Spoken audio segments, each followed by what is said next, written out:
जय हिंद साथियों, स्वागत है एक बार फिर से आप सभी का शिक्षा संकल्प के इस ऑनलाइन यूट्यूब प्लेटफॉर्म पर। कैसे हैं आप सभी दोस्त? आशा करते हैं कि आप लोग बहुत ही अच्छे होंगे, स्वस्थ होंगे। साथियों, आज के इस स्पेशल क्लास में आर्ट ग्रुप यानी कला वर्ग के लिए जो पिछले वर्षों में प्रश्न पूछे गए हैं यूपी बीएड में, उन प्रश्नों को डिस्कस करने वाले हैं। आप लोग अंत तक बने रहिएगा। आपको साथियों एक अंदाज़ा मिल जाएगा कि किस तरीके से एग्जाम में क्वेश्चन पूछे जाते हैं। और आप सभी जानते हैं कि पिछले वर्ष के प्रश्न पत्र जो है आगामी परीक्षा के लिए कितने महत्वपूर्ण होते हैं। साथियों, पिछले वर्ष से क्वेश्चन उठाकर डायरेक्ट जो है नए पेपर में प्रश्न बनता है। तो आप लोग ध्यानपूर्वक जो पिछले वर्ष की क्लासेस हो रही हैं, यानी जो पीवाईक्यूज कवर किए जा रहे हैं, उनको आप लोग अच्छे से ज़रूर कवर करें। आइए शुरुआत करते हैं। आप लोग धैर्यपूर्वक अंत तक बने रहिएगा और प्रयास करिएगा कि हर एक प्रश्न का आंसर आप लोग कमेंट बॉक्स में देते हुए चलिएगा। देखिएगा आप लोग कितने प्रश्नों को यहाँ पर सही कर पाते हैं। आइए शुरुआत करते हैं बिना किसी देरी के। पहला प्रश्न यहाँ पर देखेंगे सब लोग, झांसी की रानी उपन्यास के लेखक जो हैं कौन है? और ये सवाल साथियों यूपी बीएड में पूछा जा चुका है, कला वर्ग यानी आर्ट ग्रुप यानी सेकंड पेपर में। बताएं क्वेश्चन नंबर फर्स्ट का राइट आंसर यहाँ पर आपका क्या हो जाएगा? झांसी की रानी उपन्यास के लेखक साथियों कौन है? वृंदावन लाल वर्मा जी हैं। ऑप्शन नंबर बी आपका बिल्कुल राइट आंसर हो जाएगा। साथियों, वृंदावन लाल वर्मा को जो है हिंदी का वाल्टर स्कॉट कहा जाता है। क्या भाई? हिंदी का वाल्टर स्कॉट कहा जाता है वृंदावन लाल वर्मा जी को। ठीक है, इनके द्वारा साथियों और भी उपन्यास रचे गए हैं, आप उनको भी ध्यान रखें क्योंकि सवाल जो है पेपर में बनता है। ठीक है, अगर आपसे साथियों पूछा जाए कि मृग नयनी उपन्यास किसका है, तो ये भी जो है वृंदावन लाल वर्मा जी का है। और झांसी की रानी, क्या भाई? झांसी की रानी जैसा कि यहाँ पर दिया है, ये भी आपका वृंदावन लाल वर्मा जी का है। तो ऑप्शन नंबर बी आपका बिल्कुल राइट आंसर हो जाएगा। साथियों, झांसी की रानी एक कविता भी है, ध्यान रखिएगा। झांसी की रानी जो है एक कविता भी है। यह कविता किसकी है? सुभद्रा कुमारी चौहान की। ठीक है, सुभद्रा कुमारी चौहान की। अगर आपसे पूछे कविता के बारे में कि झांसी की रानी कविता किसकी है, तब आप कहेंगे सुभद्रा कुमारी चौहान की। अगर आपसे यहाँ पर सवाल पूछे कि झांसी की रानी उपन्यास यह किसका है, तब आप कहेंगे वृंदावन लाल वर्मा का। ऑप्शन नंबर बी आपका इस क्वेश्चन का बिल्कुल राइट आंसर है। ठीक है, अगला सवाल, रामायण किसकी कृति है? यह भी सवाल पेपर में आ चुका है, इस क्वेश्चन को आप हल्के मत लीजिएगा। बताएं क्वेश्चन नंबर सेकंड का यहाँ पर राइट आंसर क्या हो जाएगा? आप सभी प्यारे साथी यहाँ पर आंसर देने का प्रयास करेंगे। चलिएगा, आपका फटाफट यहाँ पर आंसर देने का प्रयास करें। राइट आंसर क्या है? तो साथियों, अगर हम बात करें रामायण की, तो आप जानते हैं महर्षि वाल्मीकि ने इसकी रचना की। ऑप्शन नंबर सी बिल्कुल राइट आंसर हो जाएगा। आप जानते हैं साथियों, जो रामायण है ये जो है आपका संस्कृत में है। किसमें? संस्कृत में है। और इसकी रचना जो है वाल्मीकि के द्वारा करी गई। और तुलसीदास जी की बात करें तो इनके द्वारा जो है रामचरितमानस, यानी रामायण का रूप है साथियों रामचरितमानस, और ये लिखा गया है अवधि में। किसमें? अवधि में। इसकी रचना किसके द्वारा करी गई है? तुलसीदास जी के द्वारा। ठीक है, अगर आपसे देखिएगा दो सवाल यहां से बन सकता है। कैसे भाई? सवाल अगर आपसे पूछेगा कि रामचरितमानस की रचना किसके द्वारा करी गई, तब आप कहेंगे तुलसीदास जी के द्वारा। अगर आपसे पूछे कि रामायण की रचना किसके द्वारा करी गई, तब आप कहेंगे वाल्मीकि के द्वारा। ऑप्शन नंबर सी आपका जो दिया है बिल्कुल राइट आंसर है। ठीक है, वेदव्यास आप जानते हैं साथियों महाभारत। ठीक है, महाभारत की रचना किसके द्वारा करी गई? वेदव्यास के द्वारा। ठीक, अगला सवाल देखें, क्वेश्चन नंबर थर्ड देखिएगा, प्रयोगात्मक मनोविज्ञान की शुरुआत जो है कहां हुई थी? क्वेश्चन नंबर थर्ड का आंसर बताएं। यह भी क्वेश्चन आपका पेपर में पूछा गया है। बताइए, प्रयोगात्मक मनोविज्ञान की शुरुआत जो है कहां से हुई थी? क्वेश्चन नंबर थर्ड का यहां पर राइट आंसर क्या हो जाएगा? आप सभी प्यारे साथी यहां पर आंसर कर सकते हैं। बताएं यहां पर आपका सही उत्तर क्या हो जाएगा? बताएं, प्रयास करें आप लोग आंसर देने के लिए। यहां पर जो भी साथी जा रहे हैं जर्मनी, ऑप्शन नंबर सी पर जा रहे हैं, वो बिल्कुल यहां पर राइट हो जाएंगे। साथियों ध्यान रखें आप लोग, 1879 में, कब? 1879 में विलियम वुंट ने, किसके? कौन भाई? विलियम वुंट ने जो है जर्मनी के लिपजिग विश्वविद्यालय में विश्व की पहले मनोवैज्ञानिक प्रयोगशाला स्थापित की। ठीक है, याद रखिएगा, आप बस इतना सा ध्यान रखें कि प्रयोगात्मक मनोविज्ञान की शुरुआत जो है साथियों कहां पर की गई? जर्मनी में करी गई। ऑप्शन नंबर आपका जो सी दिया है इस क्वेश्चन का बिल्कुल सही आंसर है। ठीक, क्वेश्चन नंबर चौथा देखिएगा, बुद्धि लब्धि यानी आईक्यू का यहां पर आपसे फॉर्मूला पूछा है, सूत्र पूछा है, बुद्धि लब्धि का जो है फार्मूला क्या होता है बताएं। क्वेश्चन नंबर 4 का यहां पर राइट आंसर आप लोग बता सकते हैं। आपका यहां पर करेक्ट आंसर क्या हो जाएगा बताएं। चलिएगा, यहां पर दोस्तों आप देखेंगे बहुत ही इंपॉर्टेंट है, वेरी वेरी इंपॉर्टेंट है, एग्जाम में ये सवाल पूछा जा चुका है। तो बुद्धि लब्धि का साथियों जो फार्मूला होता है, ठीक है, होता है मानसिक आयु बटे वास्तविक आयु इनटू 100 जो है इसका फार्मूला होता है। ऑप्शन नंबर बी आपका जो दिया है ये बिल्कुल सही और सटीक आंसर होगा। नेक्स्ट क्वेश्चन देखें, मानव शरीर में गुणसूत्रों की संख्या कितनी होती है। क्वेश्चन नंबर 5 स्क्रीन पर यहां पर दिया गया है, आप सभी दोस्त आंसर बताएं। मानव शरीर में गुणसूत्रों की संख्या कितनी होती है। सवाल नंबर 5 का करेक्ट आंसर यहां पर आप लोग बता सकते हैं। चलिए, यहां पर जो लोग जा रहे हैं ऑप्शन नंबर बी पर 46 पर, वो बिल्कुल राइट हो जाएंगे, ठीक है।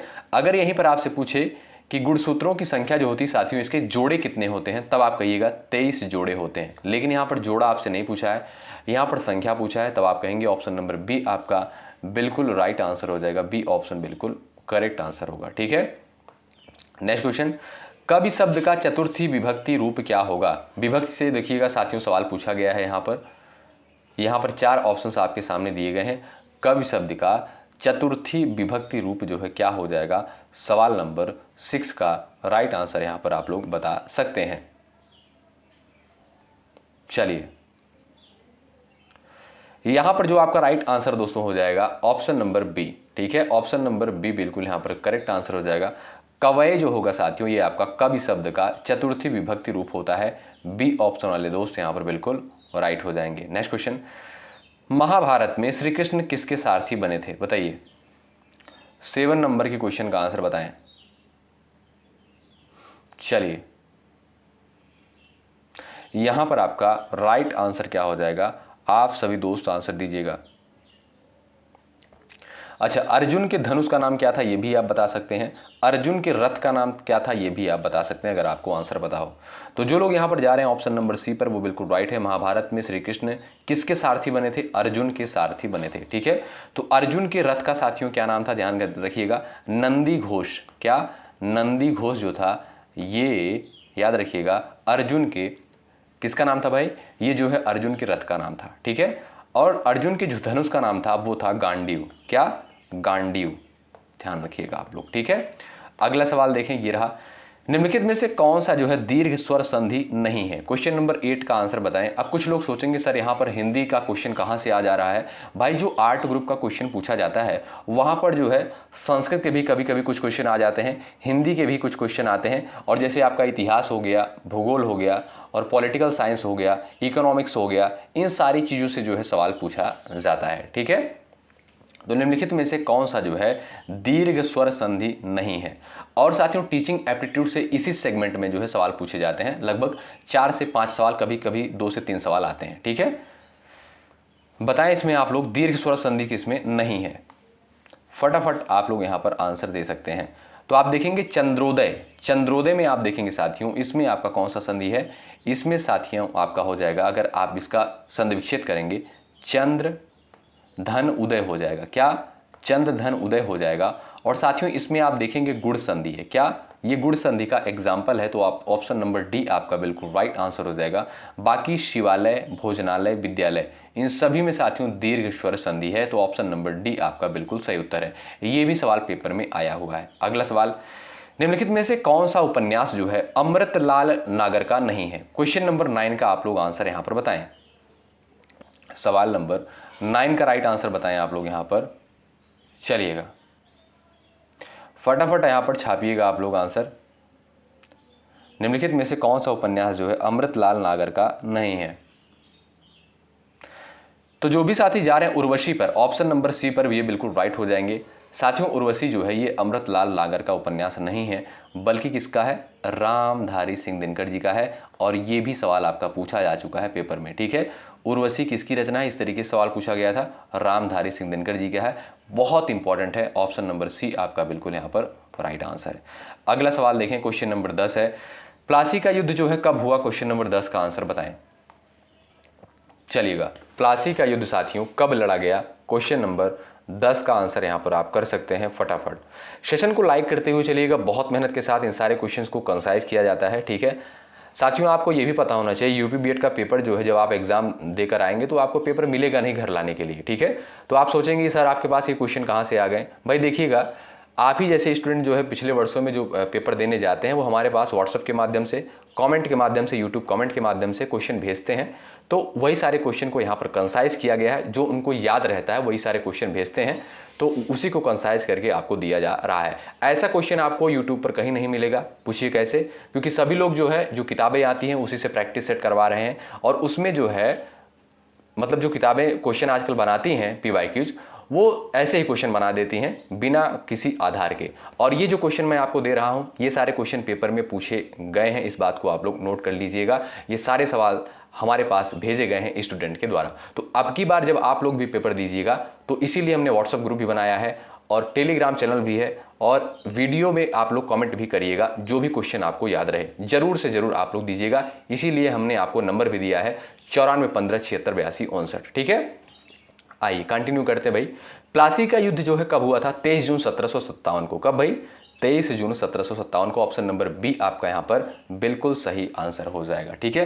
किसके मध्य हुआ था आप जानते होंगे, रॉबर्ट क्लाइव और सिराजुद्दौला के मध्य जो है साथियों ये युद्ध हुआ था, ठीक। अगला सवाल, भारत का नेपोलियन समुद्रगुप्त को किसने कहा था, बताइए।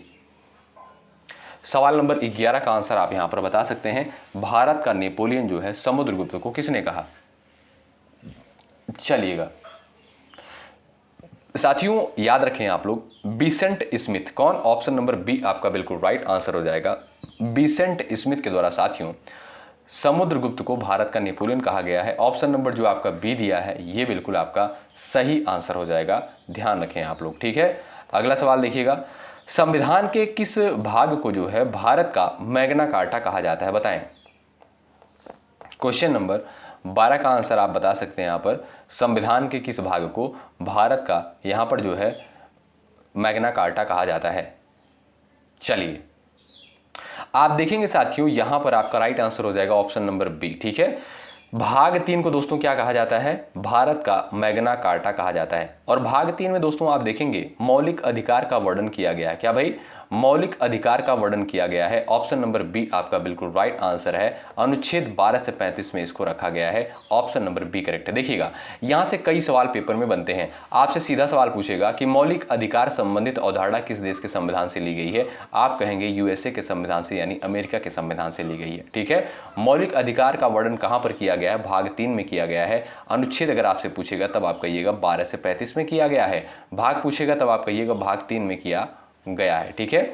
और साथियों भाग 3 को ही यानी मौलिक अधिकार को ही जो है भारत का मैग्ना कार्टा कहा जाता है।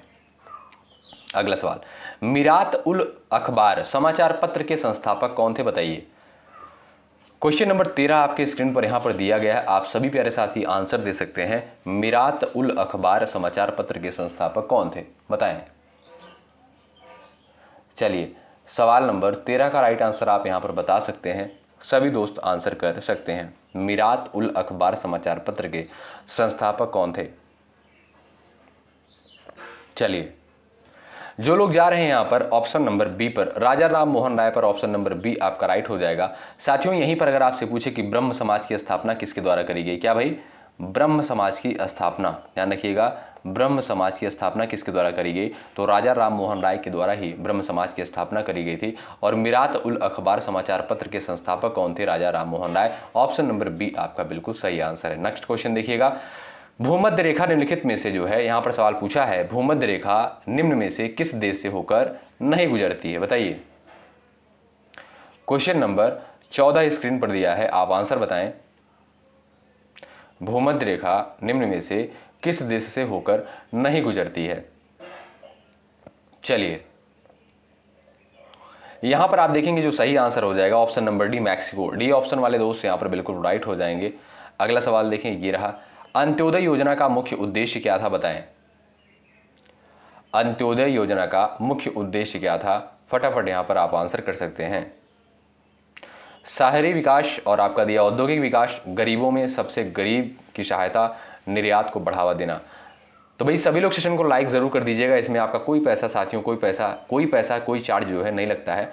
हमारा मनोबल बढ़ता है, आपके लिए बेहतर चीज़ें लाने का प्रयास करते हैं। जो लोग चैनल पर नए हैं सब्सक्राइब कर लेंगे, हेल्प आपको यहाँ से ज़रूर मिलेगी। जब तक एग्ज़ाम नहीं हो जाएगा तब तक हम आपके साथ एक बेहतरीन कंटेंट के साथ इसी तरीके से बने रहेंगे। अंत्योदय योजना का साथियों जो मुख्य उद्देश्य था वो था गरीबों में सबसे गरीब की सहायता करना।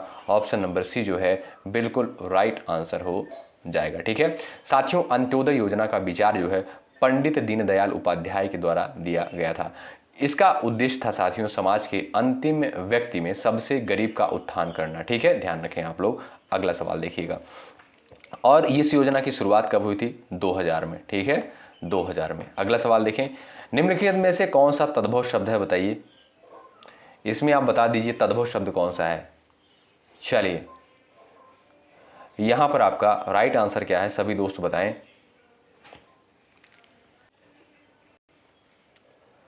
चलिए भाई फटाफट आप लोग यहां पर आंसर दीजिएगा।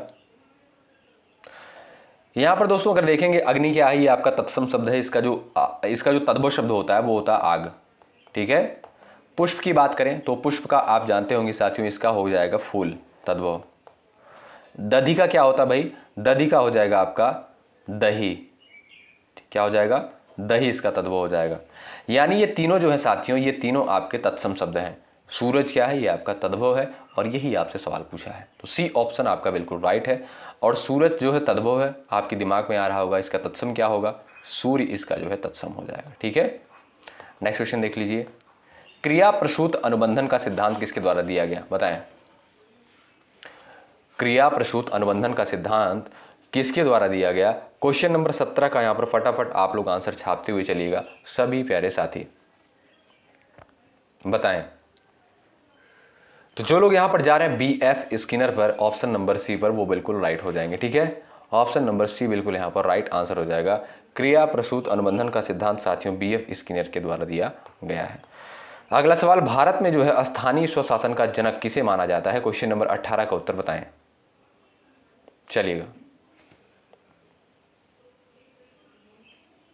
यहां पर आपका सही आंसर क्या हो जाएगा, सभी दोस्त बताएं। भारत में स्थानीय स्वशासन का जनक जो है किसे माना जाता है? तो वेरी वेरी इंपॉर्टेंट सवाल है, लॉर्ड रिपन को। ऑप्शन नंबर बी बिल्कुल यहाँ पर सही आंसर होगा, ध्यान रखें। बी ऑप्शन वाले दोस्त यहाँ पर बिल्कुल राइट हो जाएंगे। ठीक है भाई, आगे बढ़ें। अगर साथियों एक सवाल देखिएगा और पूछता है कि भारत में नियमित जनगणना की शुरुआत कब हुई? तो 1881 में जो है भारत में नियमित जनगणना की शुरुआत हुई थी। ठीक है, और साथियों एक सवाल और पूछता है कि रेलवे का जनक किसे कहा जाता है? रेलवे का जनक किसे कहा जाता है? लॉर्ड डलहौजी को। लॉर्ड डलहौजी को जो है रेलवे का जनक कहा जाता है। तो इन सारे पॉइंट्स को आप ध्यानपूर्वक सुनते हुए चलिएगा। अगर आप लिख सकते हैं तो लिख भी सकते हैं, नोट कर सकते हैं। ठीक है, अगला सवाल, समाज शास्त्र में जो है आदर्श प्रारूप की अवधारणा किसके द्वारा दी गई? चलिए क्वेश्चन नंबर 19 का उत्तर बताएं। समाज शास्त्र में आदर्श प्रारूप की अवधारणा जो है किसके द्वारा दी गई? क्वेश्चन नंबर 19 का राइट आंसर बताएं।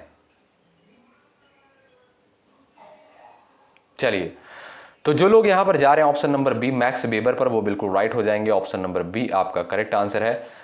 उर्वशी काव्यकृत के लिए किसे ज्ञानपीठ पुरस्कार मिला? क्वेश्चन नंबर 20 का उत्तर आप यहां पर बता सकते हैं। चलिए, उर्वशी काव्यकृत के लिए किसे ज्ञानपीठ पुरस्कार मिला? क्वेश्चन नंबर 20 का आप आंसर यहां पर कर सकते हैं। चलिएगा, वेरी वेरी इंपॉर्टेंट सवाल है, आप ध्यान रखेंगे दोस्तों। यहां पर राइट आंसर हो जाएगा option number C, Ramdhari Singh Dinkar ji. Option number C बिल्कुल यहां पर सही आंसर हो जाएगा। ठीक है साथियों, यहां पर ध्यान दीजिएगा, महादेव वर्मा की जो एक प्रसिद्ध रचना है यामा, ये पेपर में पूछा गया है। ठीक है, कि यामा जो है किसकी रचना है? तुरंत आप कहेंगे महादेव वर्मा की है। जयशंकर प्रसाद की बात करें तो आप सभी जानते होंगे, जयशंकर प्रसाद जी का जो एक प्रसिद्ध रचना है आप सभी को पता होगा, कामायनी। क्या?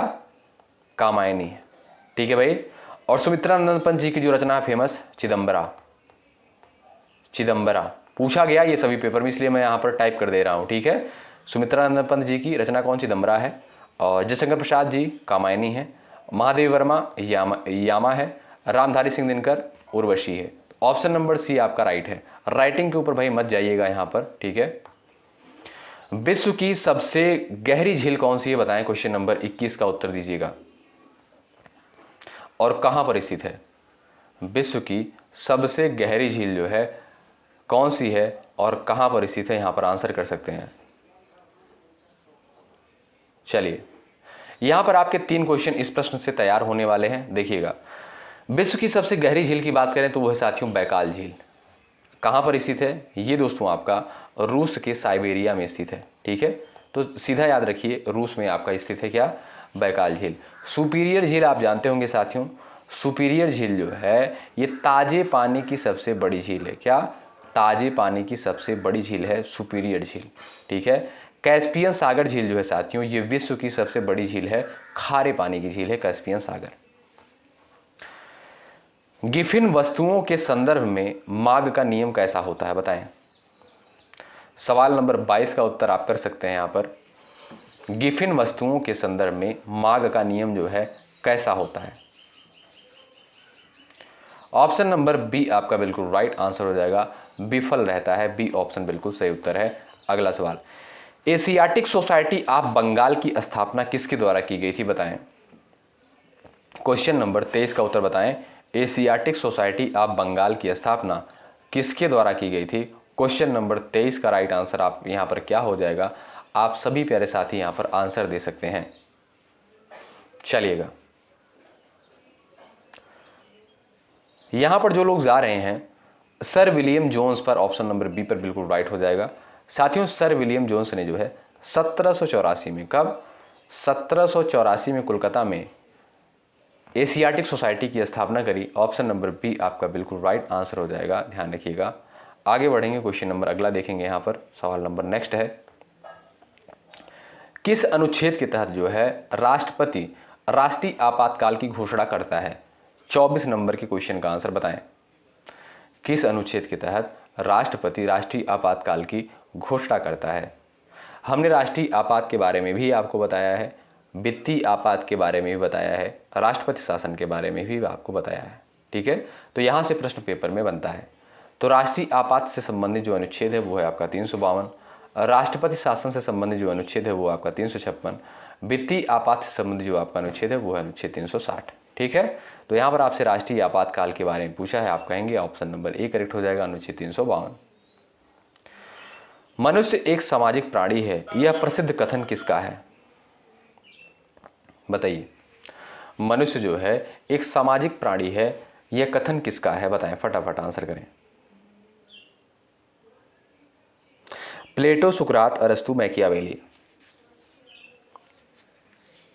यहां पर जो लोग जा रहे हैं एरिस्टोटल यानी अरस्तु पर, वो बिल्कुल राइट हो जाएंगे। मनुष्य एक सामाजिक प्राणी है, यह साथियों अरस्तु के द्वारा कहा गया है। ऑप्शन सी आपका बिल्कुल यहां पर सही उत्तर है। और ये रहा आपका अगला सवाल, अष्टछाप के कवियों का संबंध किस भक्ति धारा से है बताएं। सवाल नंबर 26 का उत्तर आप कर सकते हैं, अष्टछाप के कवियों का संबंध जो है किस भक्ति धारा से है। सवाल नंबर 26 का उत्तर बताएं। चलिएगा, यहां पर जो लोग जा रहे हैं ऑप्शन नंबर बी पर, कृष्ण भक्ति पर, ऑप्शन नंबर बी आपका बिल्कुल यहां पर सही आंसर हो जाएगा, ठीक है। नेक्स्ट क्वेश्चन देखें, कोहलर का अंतर्दृष्टि सिद्धांत किस जानवर पर आधारित था बताइए। कोहलर का अंतर्दृष्टि सिद्धांत जो है किस जानवर पर आधारित है।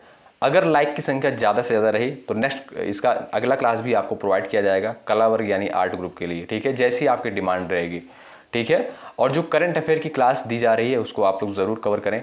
तो कोहलर का अंतर्दृष्टि सिद्धांत जो है साथियों किस जानवर पर आधारित था, तो राइट आंसर आपका क्या हो जाएगा, ऑप्शन नंबर यहाँ पर सी, चिंपांजी पर, ऑप्शन नंबर सी बिल्कुल राइट आंसर है। नेक्स्ट क्वेश्चन, योजना आयोग के स्थान पर नीति आयोग का गठन कब किया गया बताइए। योजना आयोग के स्थान पर नीति आयोग का गठन जो है साथियों कब किया गया। 28 नंबर के क्वेश्चन का यहाँ पर राइट आंसर क्या हो जाएगा साथियों। नीति आयोग में आप जानते हैं नीति का फुल फॉर्म भी पूछा गया था, नीति का फुल फॉर्म पूछा गया था। तो नीति का जो फुल फॉर्म होता है national institution for transforming India, इसका फुल फॉर्म होता है। और आप देखेंगे इसकी जो स्थापना करी गई साथियों, इसका जो गठन किया गया दोस्तों 1 जनवरी 2015 को किया गया। और इसके अध्यक्ष कौन होते हैं, प्रधानमंत्री मोदी, यानी आप कह सकते हैं साथियों प्रधानमंत्री होते हैं। इस बात का आप ध्यान रखें, आपसे इस तरीके से सवाल पूछेगा। ठीक है, देखिएगा कि नीति आयोग के अध्यक्ष कौन होते हैं, प्रधानमंत्री जी होते हैं। वर्तमान समय में कौन अध्यक्ष हैं, ठीक है, तो आप कहेंगे प्रधानमंत्री मोदी जी। ठीक है, अगला सवाल, पंचतंत्र के लेखक कौन है, बताइए। पंचतंत्र के लेखक कौन है, क्वेश्चन नंबर 29 का उत्तर बताएं।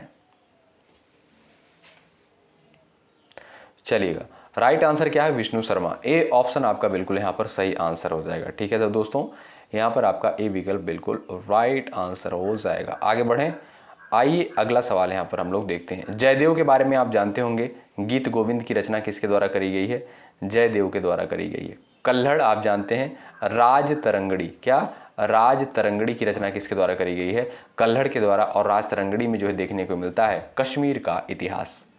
नेक्स्ट क्वेश्चन है, ओजोन परत वायुमंडल की किस परत में पाई जाती है,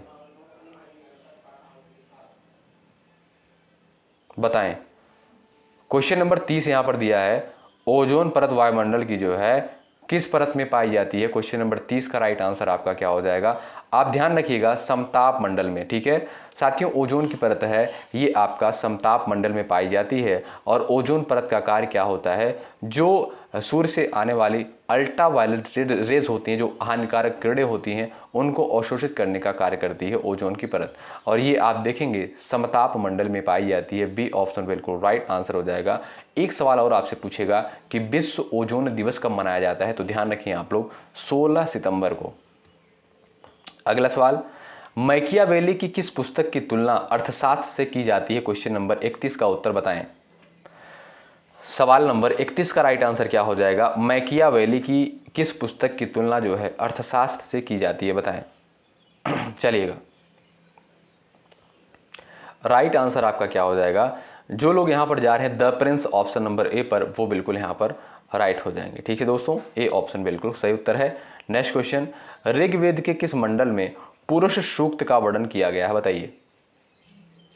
चलिएगा, ऋग्वेद के किस मंडल में पुरुष सूक्त का वर्णन किया गया है, क्वेश्चन नंबर यहां पर 32 दिया है, इसका उत्तर आप फटाफट यहां पर करेंगे। चलिए फटाफट यहां पर आंसर करें।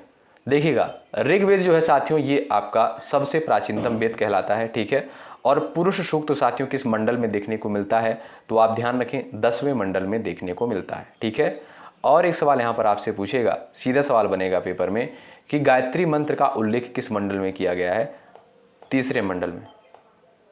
क्या भाई, गायत्री मंत्र का उल्लेख जो है तीसरे मंडल में किया गया है। ठीक है, और 10वें मंडल में पुरुष सूक्त। तो डी ऑप्शन इस क्वेश्चन का बिल्कुल सही उत्तर है।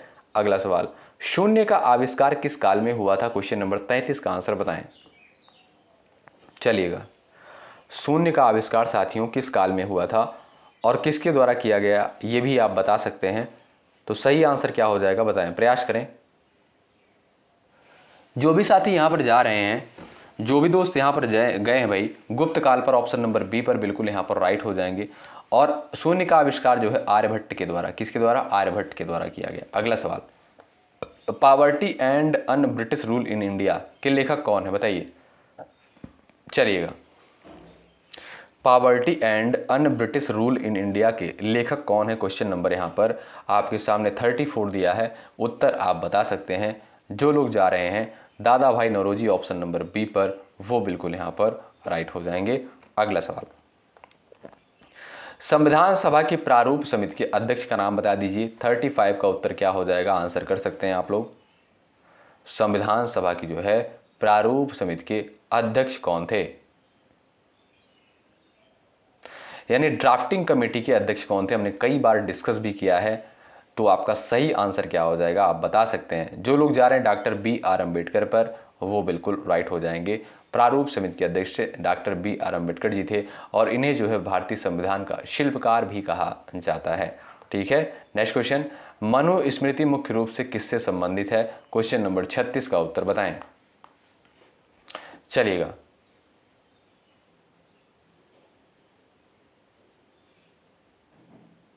यहां पर क्वेश्चन नंबर आप लोग 36 का आंसर बताएं। जो लोग जा रहे हैं ऑप्शन नंबर बी पर, समाज शास्त्र तथा कानून, ऑप्शन नंबर बी आपका बिल्कुल सही आंसर हो जाएगा। साथियों, मनुस्मृति को जो है प्राचीन भारत का प्रथम कानूनी ग्रंथ माना जाता है। इसमें जो है सामाजिक नियमों और दंड व्यवस्था का जो है वर्णन देखने को मिलता है और इसकी रचना जो है ऋषि मनु के द्वारा की हुई मानी जाती है। ठीक है, अगला सवाल, भाभा परमाणु अनुसंधान केंद्र जो है कहाँ पर स्थित है? 37 का उत्तर बताएं। चलिए, इसका राइट आंसर आपका क्या हो जाएगा?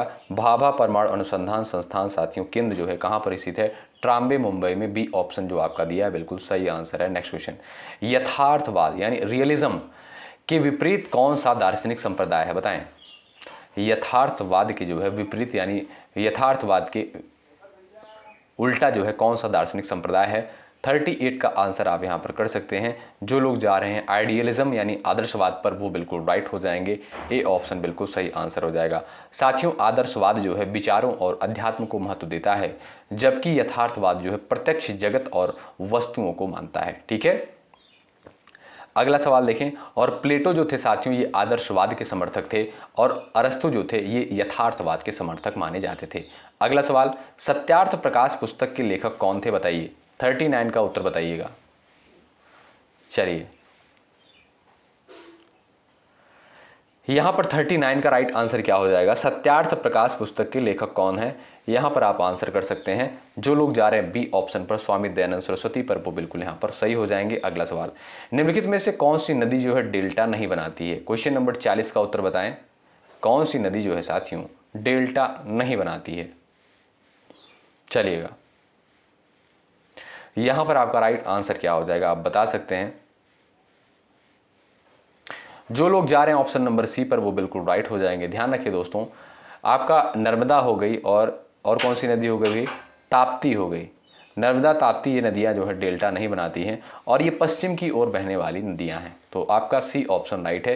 गोदावरी नदी के बारे में भी आप लोग याद रखिएगा और गंगा नदी के बारे में भी आप लोग याद रखिएगा। ये भारत की साथियों सबसे लंबी नदी है गंगा नदी। इसकी लंबाई आप देखेंगे लगभग 2525 किलोमीटर इसकी लंबाई है। गोदावरी नदी को साथियों वृद्ध गंगा कहा जाता है और इसे दक्षिण गंगा भी कहा जाता है। ठीक है, ये भी याद रखिएगा। और प्रायद्वीपी भारत की सबसे बड़ी नदी अगर आपसे पूछा जाए तो गोदावरी को ही जो है प्रायद्वीपी भारत की सबसे बड़ी नदी भी कहा जाता है। ये सारे सवाल पूछे जाते हैं पेपर में, हो सकता है यहाँ से एक क्वेश्चन फंस जाए एग्जाम में। किरातार्जुनीयम के रचयिता कौन थे? बताए। 41 नंबर के क्वेश्चन का राइट आंसर बताइएगा। किरातार्जुनीयम सवाल नंबर राइट, यहाँ पर सवाल नंबर 41 का राइट आंसर क्या है? जो लोग जा रहे हैं बी ऑप्शन पर, वो बिल्कुल राइट हो जाएंगे। भाई गला बैठ गया है पता नहीं क्यों। 41 का आप लोग यहाँ पर आंसर करें भारवी। ऑप्शन नंबर बी पर जो लोग जा रहे हैं वो बिल्कुल राइट हैं। किरातार्जुनीयम के रचयिता कौन है? भारवी हैं। ऑप्शन नंबर बी आपका राइट है। बुद्ध के गृहत्याग की घटना को क्या कहा जाता है? सभी को पता होगा, कई बार हमने डिस्कस भी किया है। चलिए, 42 का आंसर यहाँ पर आप लोग बताएं। सेशन को लाइक करते हुए चलिएगा। जो लोग चैनल पर नए हैं सब्सक्राइब भी कर लीजिएगा। चलिएगा, फटाफट आप लोग यहाँ पर आंसर दीजिएगा। साथियों, इसे देखिएगा, हमारा कोई फ़ायदा नहीं होता, फ़ायदा ये होता है साथियों कि हमारा भी मनोबल बढ़ता है और आपके लिए चीज़ें बेहतर लाने का प्रयास करते हैं। और अगर आप लाइक करते हैं सेशन को तो ये और भी दोस्तों के पास ये क्लास पहुंचती है। ठीक है, और हमारा उद्देश्य भी यही है कि ये क्लासेस और भी लोगों के पास पहुँचें। बुद्ध के गृहत्याग की घटना को क्या कहा जाता है? ध्यान रखें, राइट आंसर हो जाएगा ऑप्शन नंबर सी, महापरिनिष्क्रमण कहते हैं। महापरिनिर्वाण आप जानते हैं, बुद्ध यानी गौतम बुद्ध की जो मृत्यु की घटना है उसे क्या बोलते हैं? महापरिनिर्वाण बोलते हैं। धर्मचक्र प्रवर्तन आप जानते होंगे, सारनाथ में गौतम बुद्ध के द्वारा प्रथम उपदेश दिया गया और इसी को जो है धर्मचक्र प्रवर्तन के नाम से जाना गया। महाभिनिष्क्रमण किसे कहा गया? जब जो है गौतम बुद्ध ने गृहत्याग किया था तो गृहत्याग की घटना को महाभिनिष्क्रमण कहा गया। आशा करता हूं क्लियर हो गया होगा सब कुछ आपको। अगला सवाल, सांस्कृतिक विलंबना का सिद्धांत किसके द्वारा दिया गया? क्वेश्चन नंबर 43 का आंसर क्या हो जाएगा बताएं। चलिए, तो सही उत्तर हो जाएगा साथियों यहाँ पर आपका ओगबर्न के द्वारा। ठीक है, विलियम ओगबर्न के द्वारा सांस्कृतिक विलंबना का सिद्धांत दिया गया। ए ऑप्शन राइट है। भारत में राष्ट्रीय आय का आकलन जो है कौन करता है? क्वेश्चन नंबर 44 का उत्तर आप यहाँ पर कर सकते हैं। भारत पे जो है राष्ट्रीय आय का आकलन कौन करता है? क्वेश्चन नंबर 44 का आंसर यहाँ पर आप बताएं। चलिए, जो भी लोग जा रहे हैं ऑप्शन नंबर सी पर, केंद्रीय सांख्यिकी संगठन, ऑप्शन नंबर सी बिल्कुल सही उत्तर है। बुद्धि का बहुकारक सिद्धांत किसके द्वारा किया गया? मल्टी फैक्टर थ्योरी जो है किसके द्वारा दिया गया? बताएं। बुद्धि का बहुकारक सिद्धांत। चलिए, बिने Spearman Thorndike Thurston, right answer क्या है? थॉर्नडाइक के द्वारा साथियों बुद्धि का बहुकारक सिद्धांत दिया गया, ऑप्शन नंबर सी आपका राइट है। भारतीय संविधान में संसदीय प्रणाली किस देश से ली गई है? क्वेश्चन नंबर 46 का उत्तर आप कर सकते हैं। तो जो संसदीय प्रणाली थी साथियों, ये आपका जो है याद रखें, ये आपका ब्रिटेन के संविधान से ली गई है। आपका बी ऑप्शन जो है बिल्कुल सही आंसर हो जाएगा।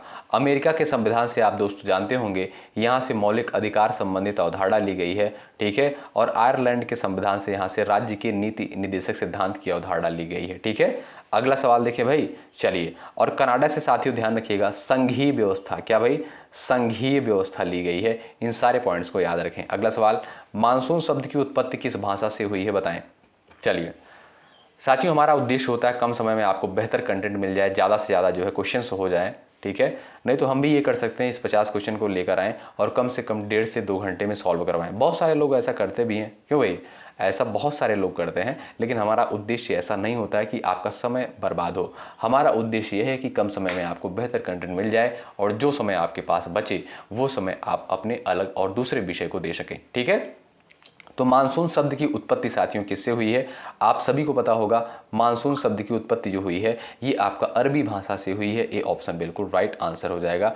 अगला सवाल ये रहा, मुगल काल में बख्शी पद का क्या कार्य था? बताइए। 48 नंबर के क्वेश्चन का आंसर बताएं,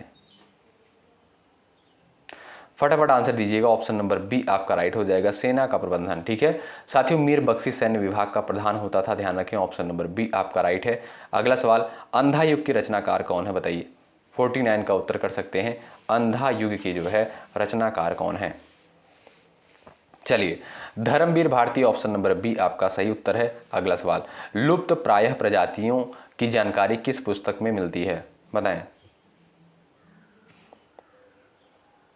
चलिए, क्वेश्चन नंबर 50 है, इसका आंसर आप कर सकते हैं। जो लोग यहाँ पर जा रहे हैं, red data book, option number B पर, वो बिल्कुल यहाँ पर राइट हो जाएंगे।